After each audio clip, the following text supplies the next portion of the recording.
Hey everyone, welcome back to my channel. Hope you're all doing well. Today we are gonna check on the Worm Factory 360 on my red wigglers. Now these are authentic red wigglers. They are not mixed with anything. Even though if you have red wigglers mixed with other things, it's perfectly okay. I don't know why years ago people were freaking out that like their red wigglers were mixed with blues, and I mean, who cares?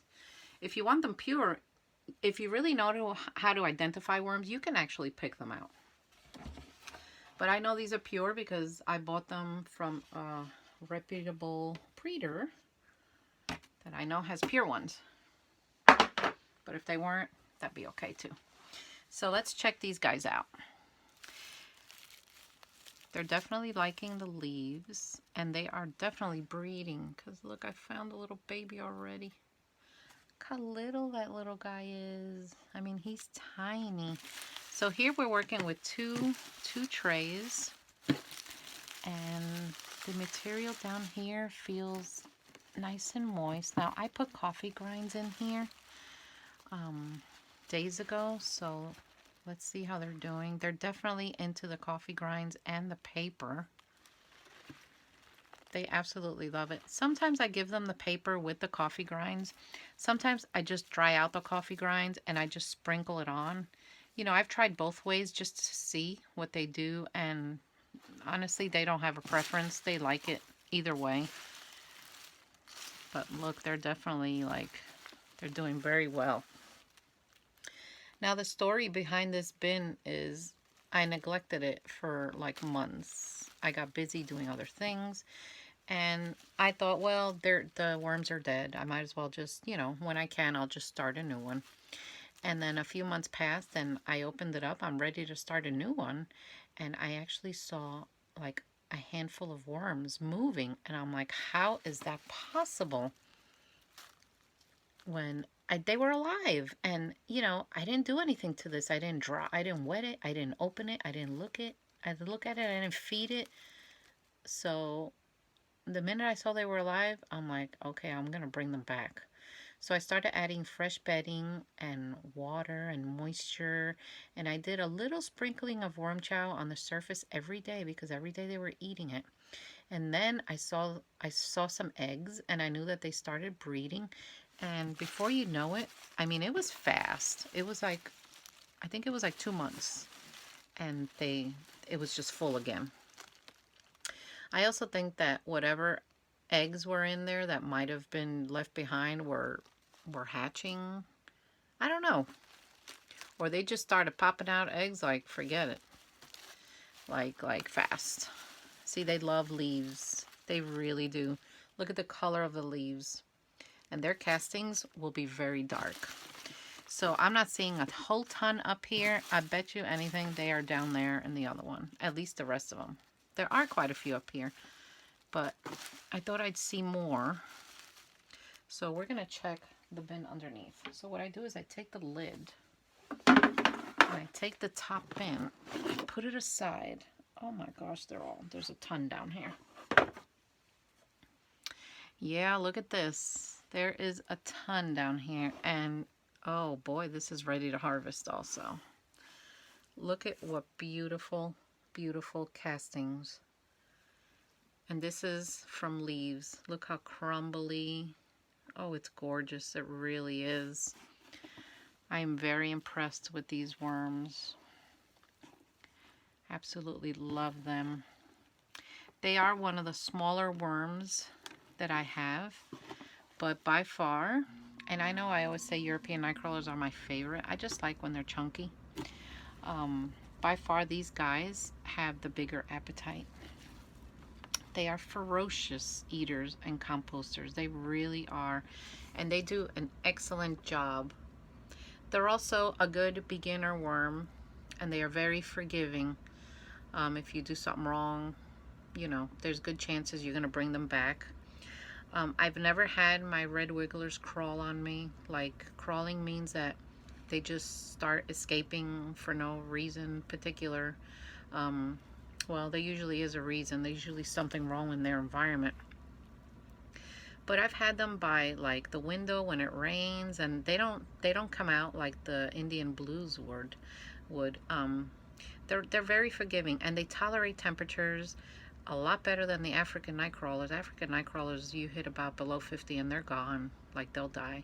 These guys, I've had them in my garage, and I've read the thermometer at 31, and they were very sluggish and dormant, but they weren't dead, they were alive.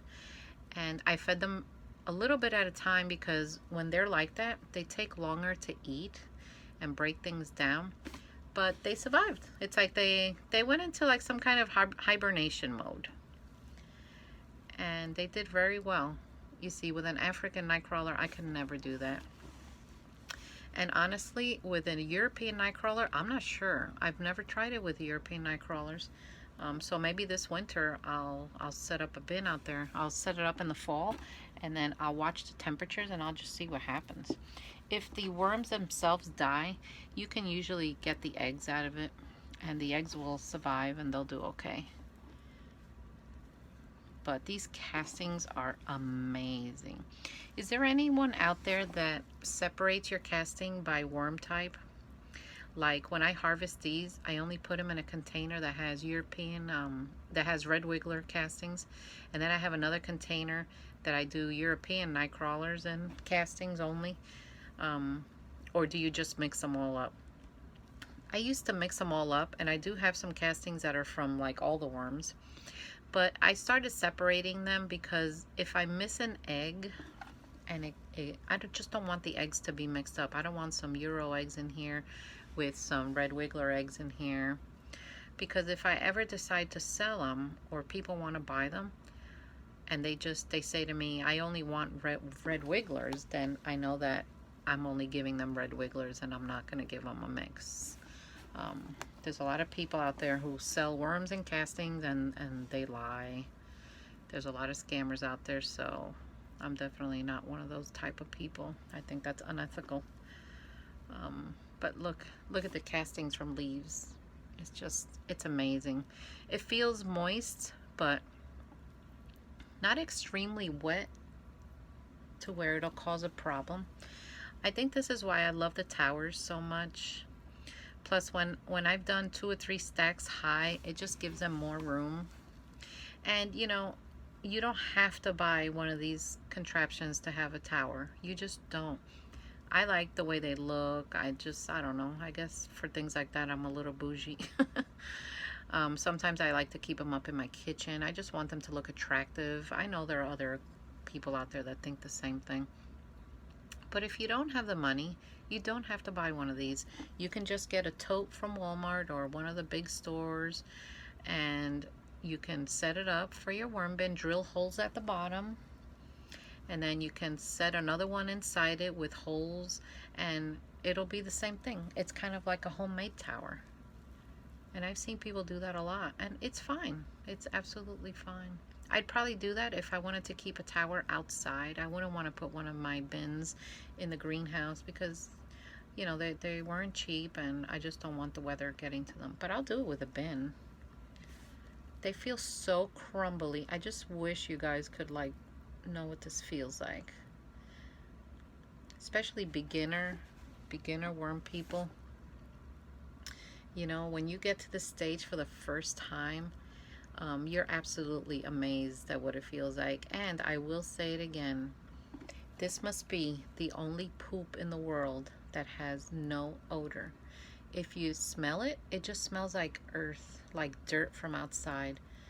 And it really has no odor. No odor. I've asked people that have visited me, like, do you smell something in my house? Because you know, sometimes when you live in some place, you get used to the smell and you don't really smell it anymore. And they're like, no, we don't smell anything. So I know that it doesn't smell and it doesn't go in the house. Now this is really beautiful castings. But I want to see how many are in that bottom tray, if any, hanging out down there. Sometimes they just go down there. They just like it.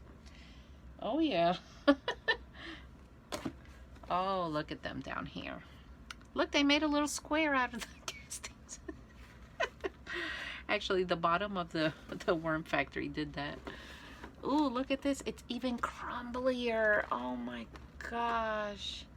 What pretty castings. They must have continued working on this because it is so fine. I don't think I've had it this fine right out of a tower. Usually it gets like this when I dry it out for a bit. So I'm going to take it and just put it in the factory, in the second tray that I had. Now, if they want to come down here and chill down here, you know, I'm okay with that. That's up to them. Sometimes some of them like it a little more damp than others, so and they'll find it. And that's what I like about towers. If they want to go down where it's more moist, you know, they have that option. If they want to go higher where it might be drier, they have that option. So normally I have a ladder here. Where the heck is it? Oh my gosh, it's stuck to the bottom of the tray. So I'm gonna have to get this out of here. Oh, there's the ladder. Look, it had worms and casting stuck on the side, so I'm gonna have to put that. Let me just scoop it into the other tray. Yeah, there's tons of worms on this ladder. So the ladder basically helps them go up and down so they don't get stuck at the bottom of the reservoir and like drown if there's liquid down here. I rarely have liquid down here because I know how to regulate the moisture, but sometimes, you know, when I feed like watermelon and things like that, I do get the liquid. And that's okay. See, these are really nice. Really nice. So what I'm going to do is I'm going to put this tray back on, and I'm going to put the watermelon here and see if it will lure them up. You know, there's always some that just stay behind because, I don't know, they just like to. Instead of eating the watermelon like from up here, ugh, they'd rather have like the juice. So let's put one side down and let's put one side up and see what happens. And then I'm gonna give them the rest of the grapes and the liquid and everything. So I'm gonna put the grapes on the side. So we're gonna see how they're gonna do. Let's cover this up. And we're gonna see in a few days if they're like loving it or hating it. I guarantee they're gonna be loving it. But anyway, like and subscribe to my channel. I really appreciate it, and watch my videos. And you know, if you're interested in vermicomposting, don't be afraid to try it. If you don't want to invest in one of these towers, you know, make your own. And if you don't like it, then you can use it for something else. But give it a try. It's a nice hobby. It's also nice to do with kids. Just make sure you wash their hands and don't let them stick their fingers in their mouth because it is poop after all. So take care, guys, and I will see you next time.